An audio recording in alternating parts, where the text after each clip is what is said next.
আসসালামু আলাইকুম প্রিয় দর্শক, আশা করছি আপনারা সকলেই ভালো আছেন।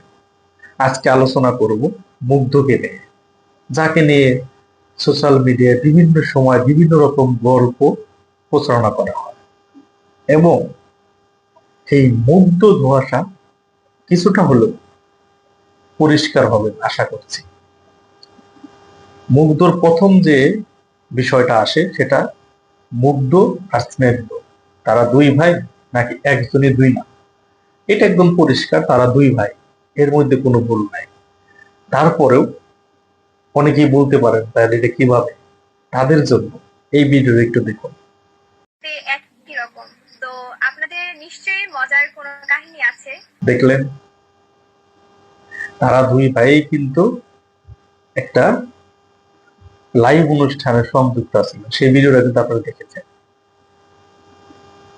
এখন আসি যে মুগ্ধ মারা গেছে না যায় নাই, এই প্রশ্নগুলো কেন আসে তারও একটা গুরুত্বপূর্ণ বিষয় আছে। সেটা হলাম, আবু সাইদ শহীদ হয়েছে, আবু সাইদকে নিয়ে যত মাতামাতি, এই মুগ্ধ যদি শহীদ হয়ে থাকে, মানে মানুষের প্রশ্ন, মুগ্ধ যদি শহীদ হয়ে থাকে তাহলে তার কবরে জিয়ারত যায় না, বা তারা সেই কবরটাকে কেন হাইলাইট করতেছে না, এটা নিয়ে আসলে কিন্তু বেশি মতবিরোধ। এর মধ্যে একটা ইন্টারেস্টিং বিষয় হলাম, আমাদের আইফোন যে লক সিস্টেম, এইটা নিয়ে একটা আলোচনা করতে হবে। এখন অনেকে বলতে পারেন যে মুগ্ধর ব্যাপারে আইফোন কই থেকে আসলো, সেটাও আপনি আপনাদেরকে বুঝিয়ে বলবো।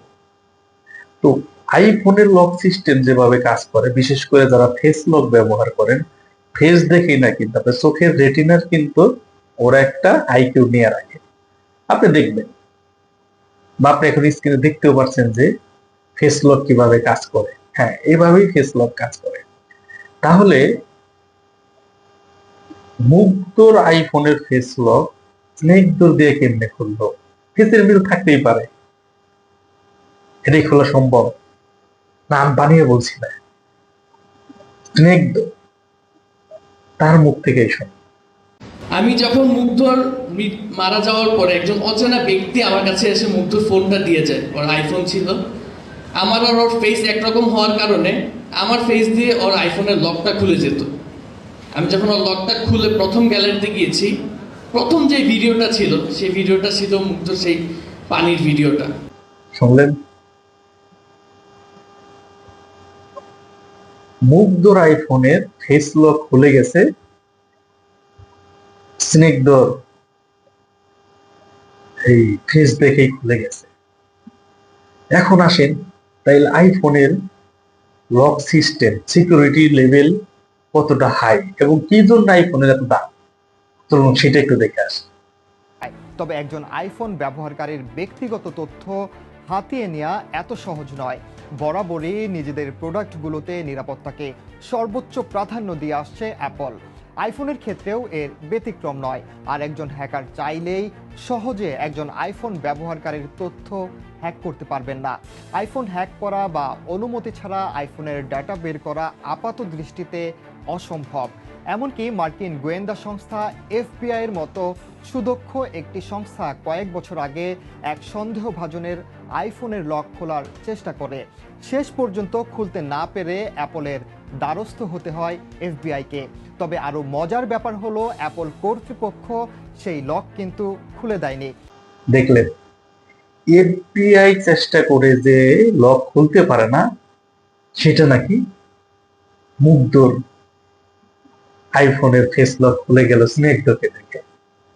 এটা নিয়ে মানুষের ভিতরে কিন্তু প্রশ্নটা জাগছে। আমি বলছি না যে মুগ্ধ স্নেকড দুইজনেই বেঁচে আছে, বাট আপনারা একটু প্রশ্নগুলো একটু নিজেরা নিজেদের ভিতরে যদি একটু কানেক্ট করেন, তাহলে বুঝতে পারবেন ব্যাপারটা।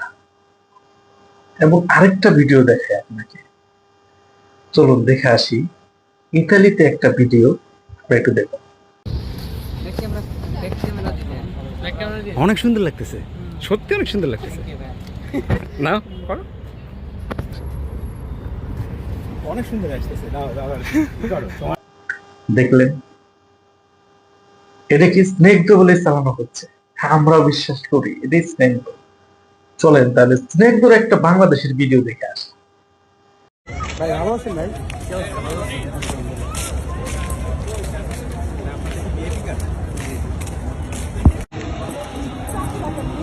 দেখলেন, এখন শুরুর যে ভিডিওটা দেখলেন দুই ভাই, এই শুরুর ভিডিওতে দেখবেন মুগ্ধর দাঁড়িয়ে আছে স্ম্যাকডাউন রায়।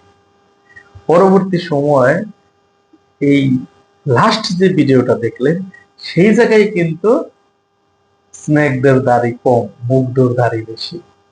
এবং যে আইফোনের কথা বললো তার দাড়ির সাথে ইতালির যে যাকে স্নেগ্ধ বলে চালানো হলো তার কিন্তু মিল আছে। এখানেই কিন্তু সকল জটলা যে আসলে স্নেগ্ধ বা মুগ্ধ এরা দুইজনে জীবিত আছে নাকি জাতির সাথে ধোঁকাবাজি করা হচ্ছে। আসলে যে প্রশ্নগুলো আজকে আমি আপনাদের সামনে পরিষ্কার করার চেষ্টা করলাম সেগুলো যদি বিশ্লেষণ করেন আপনারাই বুঝতে পারবেন মুগ্ধ মৃত না জীবিত। আজ এই পর্যন্তই, সকলেই ভালো থাকবেন, সুস্থ থাকবেন। আসসালামু আলাইকুম।